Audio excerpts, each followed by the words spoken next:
नमस्कार, वीडियो की संख्या में देखते हैं यूपी ट्रिपल एससी द्वारा आयोजित पेट 2023 के लिए प्रैक्टिस सेट जो कि समसामयिक घटनाचार पर आधारित समसामयिक घटना चक्र पर आधारित यह वीडियो का अंक है और इससे संबंधित जो है प्रैक्टिस सेट 1 पर अन्य विभिन्न वीडियो अपलोड की जा चुकी हैं। तो इसमें जो है प्रश्न संख्या 31 से देखते हैं कुछ आगे की कुछ और इसमें कड़ी जो आगामी प्रतियोगी परीक्षा यानी जो 28 और 29 अक्टूबर 2023 को पेट 2030 होने वाला उसके लिए उपयोगी होगा। तो इसमें 31 नंबर प्रश्न देखते हैं और इसकी विस्तृत व्याख्या समझने का प्रयास करते हैं। तो इसमें सबसे पहला जो 31 नंबर प्रश्न उसको देखते हैं, अशोक के शिलालेख पर किस लिपि का प्रयोग किया गया था? तो 31 का जो सही आंसर उसको देखते हैं, तो इसका सही आंसर ए है यानी ब्राह्मी लिपि का। इसकी व्याख्या समझते हैं। अशोक के अधिकांश अभिलेख प्राकृतिक भाषा एवं ब्राह्मी लिपि में लिखे गए हैं, यानी प्राकृतिक भाषा और ब्राह्मी लिपि में लिखे गए हैं। केवल 2 अभिलेखों शहबाजगढ़ी एवं मानसेहरा की ब्राह्मी लिपि न होकर खरोष्टी है। तक्षशिला से अरामेइक यानी तक्षशिला से अरामेइक लिपि में लिखा गया एक भग्न अभिलेख सरेकुना नामक स्थान से ग्रीक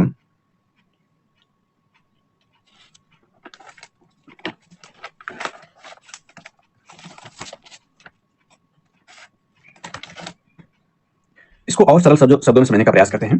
तो अभिलेखों में जो प्रयुक्त लिपियां हैं, जो अभिलेख हैं या शिलालेख, शिलालेख का मतलब शिला पर लिखा गया जो लेख है या लेखनी जो है या अभिलेख जो है, तो उसमें जो लिपियां हैं यानी जो प्रयुक्त लिपियां उसको देखें तो पहली लिपि प्राकृतिक लिपि है। प्राकृतिक लिपि किसे कहते हैं? यानी आरंभिक अभिलेख प्राकृतिक भाषा में लिखे गए, शुरुआती जो अभिलेख थे वो प्राकृतिक भाषा में लिखे गए हैं। इसके बाद ब्राह्मी लिपि आती है जो कि यहाँ पर दिया गया है। तो ब्राह्मी लिपि के बारे में देख लें तो अशोक के शिलालेख ब्राह्मी लिपि में है, यद्यपि लिपि यानी यह लिपि जो है ब्राह्मी लिपि के बारे में देखें तो यह लिपि बाएं से दाएं लिखी जाती है, जैसे कि आधुनिक देवनागरी हिंदी लिखी जाती है वैसे ही ब्राह्मी लिपि थी, यह बाएं से दाएं लिखी जाती है।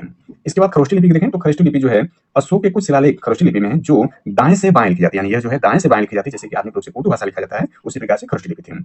इसके बाद अगली लिपि देखें यूनानी एवं आरामाइक, इसमें पाकिस्तान और अफगानिस्तान में अशोक के शिलालेखों लिपियों का प्रयोग हुआ है। इसके बाद कुछ और जानकारी इसमें ऐड करते हैं। तो 14वीं सदी में फिरोज शाह तुगलक को अशोक के 2 शिलालेख, मेरठ अशोक जो है अशोक द ग्रेट जो कि मौर्य वंश का एक महत्वपूर्ण शासक अशोक थे, इनके बारे में अशोक के 2 शिलालेख, एक मेरठ उत्तर प्रदेश था, दूसरा टोपरा हरियाणा में मिले जिन्हें दिल्ली लाया गया। 1937 में जेम्स प्रिसेप ने इन शिलालेखों को ब्राह्मी लिपि में सर्वप्रथम पढ़ा, यानी ये भी पूछा जा सकता है कि जो अशोक के शिलालेख हैं उनको सर्वप्रथम किसने पढ़ा? तो 1837 में जेम्स प्रिसेप ने पढ़ा।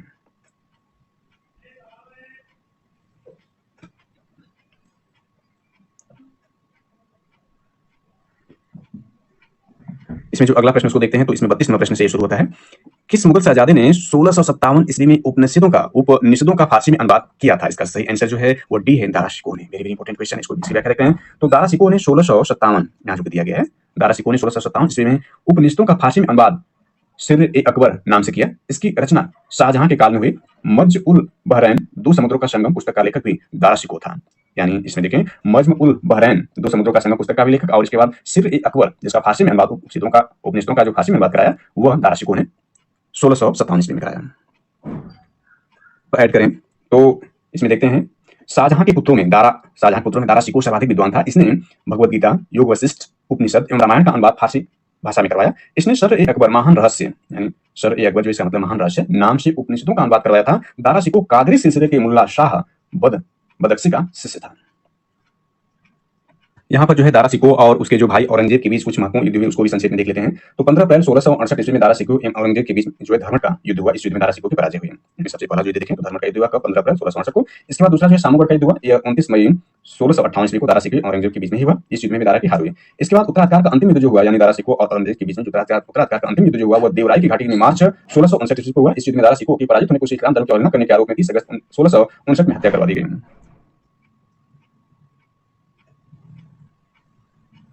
शिकोह है, इसके बारे में हमने देखा। तो दारा शिकोह को शाह बुलंद Iqbal, king of loyalty Fortune के रूप में भी जाना जाता है दारा शिकोह को। प्रश्न होगा, इसको समझने का प्रयास करते हैं। तो 33 नंबर प्रश्न, भारत में पहली फ्रेंच फैक्ट्री कहां स्थापित की गई? तो इसका जो सही आंसर 33 का है वह है आंसर है ए यानी सूरत में। इसका सही आंसर देखें तो ए है यानी सूरत में। इसके बाद क्या देखते हैं तो फ्रांस के राजा लुई 14वें यानी लुई जो 14वां की मंत्री काल्बर्ट के अनुरोध पर 1664 ईस्वी में फ्रेंच ईस्ट इंडिया कंपनी की स्थापना हुई, जिसे कंपनी फ्रांसीस देश ओरिएंटेलेस कहा गया। 1667 यानी 1667 ईस्वी में फ्रांसिस कैरो के नेतृत्व में एक अभियान दल भारत के लिए रवाना हुआ, जिसने 1668 ईस्वी में, अब यहाँ इंपॉर्टेंट होता है, 1668 ईस्वी में सूरत में अपने पहले व्यापारिक कारखाने की स्थापना की। सूरत में 1669 ईस्वी में मसूलीपट्टनम में दूसरी फ्रांसीसी कोठी स्थापित की। मसूलीपट्टनम में दूसरी और पहली कहाँ है? सूरत में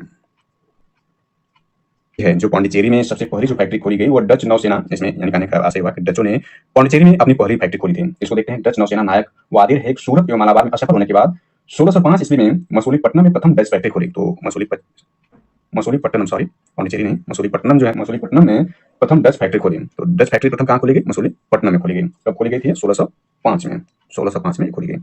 और इसके बाद देखें तो अंग्रेजों ने जो प्रथम फैक्ट्री खोली वो भी सूरत में खोली। सूरत में जो अंग्रेजों की पहली फैक्ट्री खोली गई, इसको भी देख लेते हैं यहाँ पर।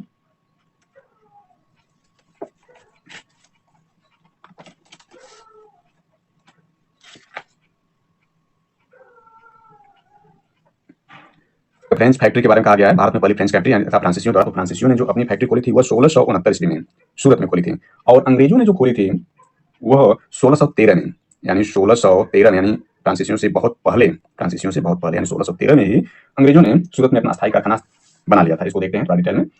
तो पुर्तगालियों को पराजित करने के कारण, जहांगीर अंग्रेजों से प्रभावित हुआ और 1613 ईस्वी में उसने अंग्रेजों को सूरत में स्थायी कारखाना स्थापित करने की अनुमति दे दी। इसके पहले 1611 ईस्वी में मसूलीपट्टनम, यानी जो मछलीपट्टनम, अंग्रेजों ने एक व्यापारिक कोठी कायम की थी। यह गोलकोंडा राज्य का मुख्य बंदरगाह था। का जो अस्थायी कारखाना था वो सूरत में था, लेकिन अस्थायी रूप से जो पहली कोठी थी पूछता व्यापारी कोठी, तो उसने भी सर्वप्रथम मसूलीपट्टनम में, जहाँ की डचों ने पहली अपनी फैक्ट्री खोली थी, वहाँ पर अंग्रेजों ने भी पहली अपनी अस्थायी फैक्ट्री खोली। अस्थायी जो है वो सूरत में खोली थी, जहाँ पर सबसे पहली फैक्ट्री जो है फ्रेंचियों ने खोली थी। इसके बारे में थोड़ा और डिटेल में जानने का प्रयास करें तो कैप्टन हाकिंस के नेतृत्व में हेक्टर नामक पहला अंग्रेजी जहाज 1608 ईस्वी में सूरत के बंदरगाह पर आकर रुका। हाकिंस पहला अंग्रेज था जिसने समुद्र के रास्ते भारत की भूमि पर कदम रखा था। हाकिंस जो तुर्की भाषा बोल सकता था, अकबर के नाम, यानी उस वक्त जो पुत्र था वो जहांगीर का आ चुका था, लेकिन अकबर के नाम जेम्स फर्स्ट का पत्र लेकर मुगल बादशाह जहांगीर के दरबार में पहुंचा। दरबार में उसने फारसी भाषा में बात की। जहांगीर ने उसे 400 का मनसा प्रदान किया। हाकिंस ने अंग्रेजों के सूरत में एक फैक्ट्री खोलने की अनुमति मांगी। प्रारंभ में अनुमति प्रदान कर दी गई, किंतु पुर्तगीजों के सत्तारूढ़ कारनामे और सूरत के सौदागरों के विरोध कारण अनुमति रद्द कर दी गई। इसके बाद हमने देखा कि सन 1611 में कैप्टन मिडल्टन के स्वाली में पुर्तगालियों जहाजी बेड़े को परास्त किया। पुर्तगालियों को पराजित करने के कारण जहांगीर अंग्रेजों से प्रभावित हुआ और 1613 में अंग्रेजों सूरत में अस्थायी कारखाना स्थापित करने की अनुमति दे दी थी। कि जो अंग्रेजों ने जो भारत में फैक्ट्री डाली उसका मूल नाम देखें क्या है, तो उसका मूल नाम था the United Company of merchant of London trading to the East Indies, यानी इतना बड़ा नाम था जो ईस्ट इंडिया कंपनी की स्थापना जो अंग्रेजों ने की थी। उसका मूल नाम देखें तो the United Company of merchant of London trading to the East Indies था। जबकि जो फ्रांसीसी यानी फ्रांसीसियों ने जो कंपनी डाली थी उसका नाम देख लें तो कंपनी जो थी फ्रांसिस देश इंडेस ओरिएंटेशन नाम से कंपनी की स्थापना फ्रांसीसियों ने की थी। नेक्स्ट इसमें जो है 34 नंबर प्रश्न को समझने का प्रयास करते हैं। तो भारत में दक्षिण पश्चिम मानसून का मौसम यानी वर्ष अवधि क्या है, इसको देखते हैं 34 नंबर प्रश्न का। तो इसका जो सही आंसर है वो जून से सितंबर है। जून से सितंबर का मतलब 20 का आंसर सही। इसको व्याख्या देखते हैं। तो भारत में दक्षिण पश्चिम मानसून या दक्षिण पश्चिम मानसून की मौसम की अवधि जून से सितंबर है। भारत में दक्षिण पश्चिम मानसून की दो शाखाओं, पहला बंगाल की खाड़ी एवं दूसरा अरब सागर से वर्षा होती है। पाया जाता है शीत ऋतु चक्रवात होता है जो 15 दिसंबर से 15 मार्च तक चलता है। शीत ऋतु चक्रवात जो होता है 15 दिसंबर से 15 मार्च तक चलता है। ये शीत ऋतु चक्रवात है। इसके बाद दूसरा देखें तो ग्रीष्म ऋतु शुरू होता है। ग्रीष्म ऋतु 16 मार्च से 15 जून तक चलता है। यानी ग्रीष्म ऋतु चक्रवात जो आपका है वो है 16 मार्च यानी यहाँ से शुरू हुआ, 15 मार्च तक यह था शीत ऋतु था। इसके बाद 16 मार्च से जो है 16 मार्च से 15 जून तक का जो है वो ग्रीष्म ऋतु है। इसके बाद तीसरा वर्षा ऋतु शुरू होती है। तो वर्षा ऋतु ही यहाँ पर तीसरा हमने देखा। वर्षा ऋतु जो आपका है ये 16 जून से 15 सितंबर तक जो है यह वर्षा ऋतु होती है। इसको यहाँ पर हमने देखा दक्षिण पश्चिम मानसून इसी सक्रिय होता है। और इसके बाद शरद ऋतु होता है। शरद ऋतु जो है ये 16 सितंबर से, यानी 16 सितंबर से लेकर के 14 दिसंबर तक जो होता है भारत में वह शीत ऋतु या शरद ऋतु होता है। ये तिथियां एक सामान्य सीमा रेखा को तय करती हैं। मानसून पौने के आगमन एवं प्रत्यावर्तन होने वाली विलंबन इनको पर्याप्त रूप से प्रभावित करता है।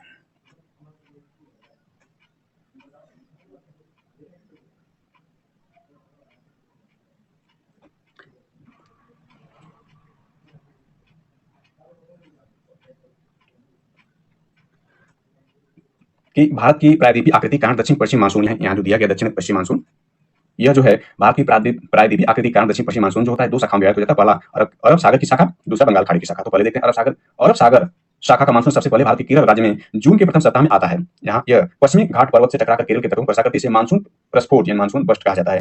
इसके बाद गारो खासी एवं जयंतिया पहाड़ियों जो कि मेघालय में है, गारो खासी जयंतिया पहाड़ियों पर बंगाल की खाड़ी से आने वाली हवाएं दक्षिण पश्चिम मानसून की शाखा अधिक वर्षा लाती है, जिसके कारण यहाँ स्थित मानसराम मेघालय विश्व में सर्वाधिक वर्षा प्राप्त करने वाला स्थान है, जहां लगभग जो वर्षा होती है 1141 सेंटीमीटर तक होती है।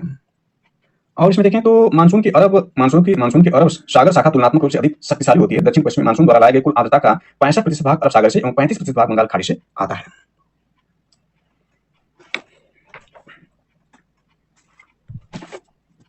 मैं प्रश्न देखते हैं तो चंदन का पेड़ किस प्रकार के वनों में उगता है। तो इसका सही आंसर देखें जो 35 का सही आंसर है यह जो है उष्णकटिबंधीय पर्णपाती वन, यानी उष्णकटिबंधीय पर्णपाती वन जो है इसका आंसर जो है ए सही है। चंदन का पेड़ इस प्रकार वन में होता है तो उष्णकटिबंधीय पर्णपाती वन में जो है चंदन का पेड़ होता है। इसकी व्याख्या देखते हैं तो भारत में उष्णकटिबंधीय पर्णपाती वन बहुतायत में पाए जाते हैं। इन्हें मानसून वन भी कहा जाता है।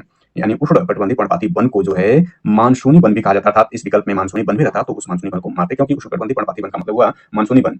ऐसे वनों में वार्षिक वर्षा लगभग 70 से 200 सेंटीमीटर होती है। जल उपलब्धता के आधार पर इन वनों को आर्द्र और शुष्क पर्णपाती वनों में विभाजित किया जाता है। साल, महुआ, आंवला, सागवान, कुसुम और चंदन आदि प्रजातियों के वृक्ष उष्णकटिबंधीय आर्द्र पर्णपाती वनों में पाए जाते हैं। चंदन के पेड़ भारत के कर्नाटक राज्य में प्रमुख रूप से पाए जाते हैं। आर्द्रपर्णपाती वन प्रायः भारत के उत्तर पूर्वी राज्यों, हिमालय के गिरिपथ क्षेत्रों, पश्चिमी घाट के पूर्वी ढालों, उड़ीसा आदि में पाए जाते हैं। तीसरा प्रश्न है पश्चिमी और पूर्वी घाटों का मिलन कहां पर होता है? तो जो सही इसका आंसर यही है, यानी नीलगिरी की पहाड़ियों पर जो है पूर्वी और पश्चिमी घाटों का मिलन होता है। इसको क्या कैसे समझते हैं? तो नीलगिरी की पहाड़ियां भारत के दक्षिणी भाग में स्थित हैं। यह एक पर्वत ग्रंथि है जहां पूर्वी घाट एवं पश्चिमी घाट का मिलन होता है, जिसे ब्लू माउंटेन जिसे इसे इसे ब्लू माउंटेन के नाम से भी जाना जाता है। नीलगिरी का सर्वोच्च शिखर देखें तो दोदा बेटा, नीलगिरी का जो सर्वोच्च शिखर है दोदा बेटा, इसकी ऊंचाई 2637 मीटर है, जो कि दक्षिण भारत का दूसरा सर्वोच्च शिखर है। दक्षिण भारत यानी पश्चिमी घाट का सर्वोच्च शिखर देखें तो वह है अनाईमुड़ी यानी अनाईमुड़ी, और इसकी जो ऊंचाई है 2695 मीटर है। यह केरल में स्थित है।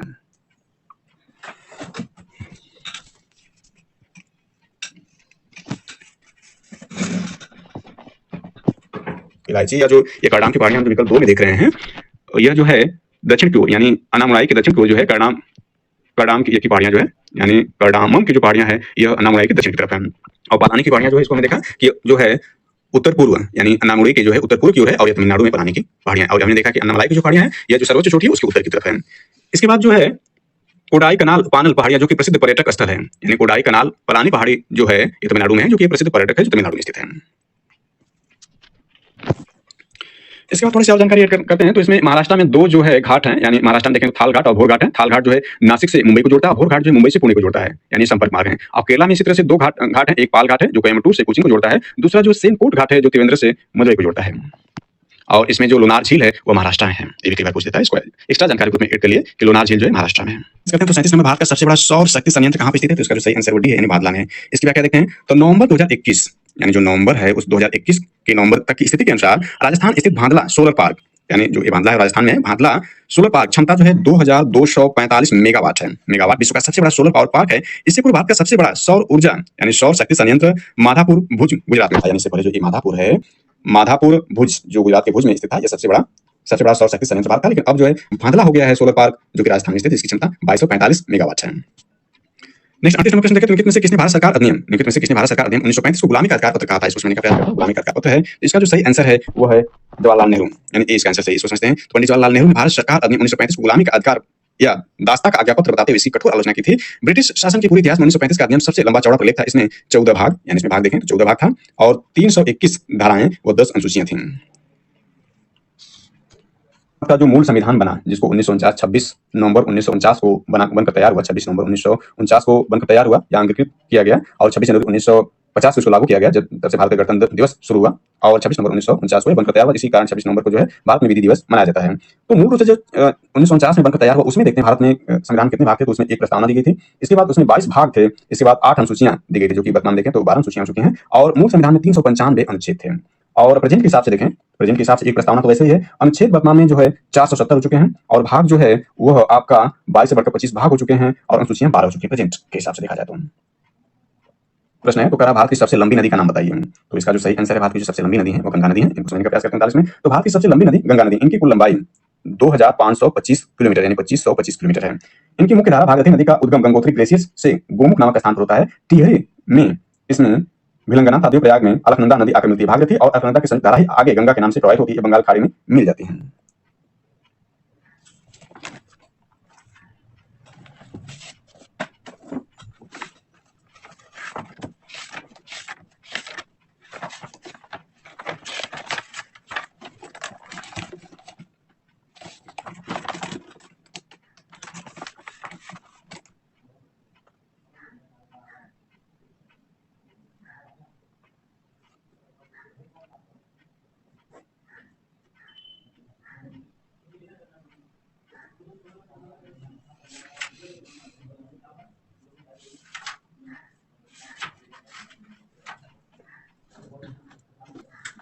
गंगा नदी है उत्तर प्रदेश में बिजनौर जिले से गंगा जी जो है, यानी उत्तर प्रदेश के बिजनौर जिले से गंगा नदी या गंगा जी जो है वो उत्तर प्रदेश में प्रवेश करती हैं।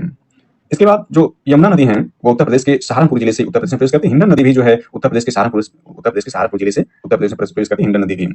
इसके बाद कुछ और जानकारी को इसमें महत्वपूर्ण जानकारी को ऐड करने का प्रयास करें तो जो देवप्रयाग है यहाँ अलकनंदा एवं भागीरथी नदी के संगम पर स्थित है। देवप्रयाग जो है यह अलकनंदा एवं भागीरथी नदी का जहाँ संगम होता है देवप्रयाग होता है।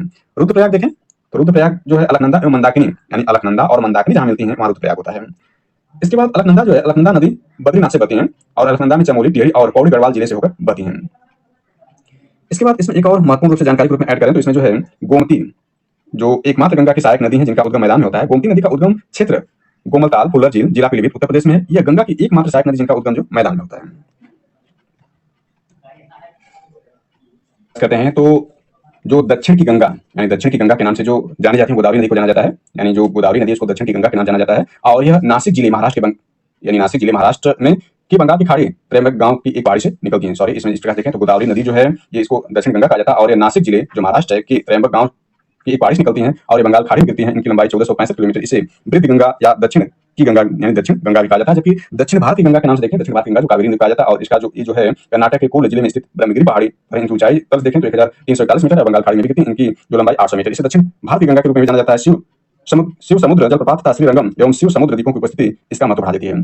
इसके बाद देखें भारत में जो नदियां हैं, देश में सर्वाधिक राज्यों की सीमा बनने वाली नदियां देखें तो सबसे पहले जो नदी है यानी गोदावरी है। ये गोदावरी जो है यह 6 राज्यों यानी 6 राज्यों में प्रवाहित होती है। गोदावरी जो है 6 राज्यों में प्रवाहित होती है। सबसे देश में सर्वाधिक राज्यों की सीमा बनने वाली नदी में पहले स्थान पर गोदावरी है जो 6 राज्यों की सीमा बनती है। दूसरे स्थान पर गंगा है, यानी गंगा है ये 5 राज्यों में बहती है। इसके बाद तीसरे पर है जो है यमुना है, यमुना भी जो 5 राज्यों में बहती है। इसके बाद जो है कृष्णा है, कृष्णा जो है 4 राज्यों में बहती है। इसके बाद कुछ और मुख्य नदियां देखें जिसमें से सतलज, सिंधु और ब्रह्मपुत्र जो है, यानी ये नदियां जो है सतलज, सिंधु और ब्रह्मपुत्र, इनका जो उद्गम होता है भारत में नहीं होता है, बल्कि जो सतलज का जो उद्गम देखें तो मानसरोवर झील के समीप स्थित राकसताल में होता है और सिंधु नदी का तिब्बत में मानसरोवर झील के पास शानो ख्योबा बाब हिम से होता है। और जो ब्रह्मपुत्र नदी है, ब्रह्मपुत्र नदी को तिब्बत में शामपुर तथा असम में ध्यान के नाम जाना जाता है। इसको देखें तिब्बत में मानसरोवर झील से 80 किलोमीटर की दूरी पर स्थित हिमालय समुद्र तक से ऊंचाई 5150 मीटर होती है, वहां से इसका उद्गम होता है। 40 नंबर प्रश्न जो है इसमें कह रहा है कि देश है उसकी राजधानी को मिलान करना है, तो बहुत ही आसान दिया गया। इसमें इटली की राजधानी जो है रोम है, यानी जो इसमें ए का है वो 2 सही है। और फिनलैंड की राजधानी जो है हेलसिंकी यानी बी का 3 है। और कनाडा की राजधानी जो ओटावा है यानी सी का 4 है। और यूक्रेन की राजधानी कीव है। तो ये यूक्रेन की राजधानी कीव अति प्रासंगिक है क्योंकि अभी रूस और यूक्रेन के चल रहा है, कीव ज्यादा चर्चा में रहा है, इसलिए ज्यादा ही समसामयिक है। तो इस प्रकार से जिसका आंसर देखा जाए तो आपका आंसर जो ये होगा यानी ए का 2 होगा और बी का 3 होगा और सी का 4 होगा और डी के यानी बी का आंसर सही है।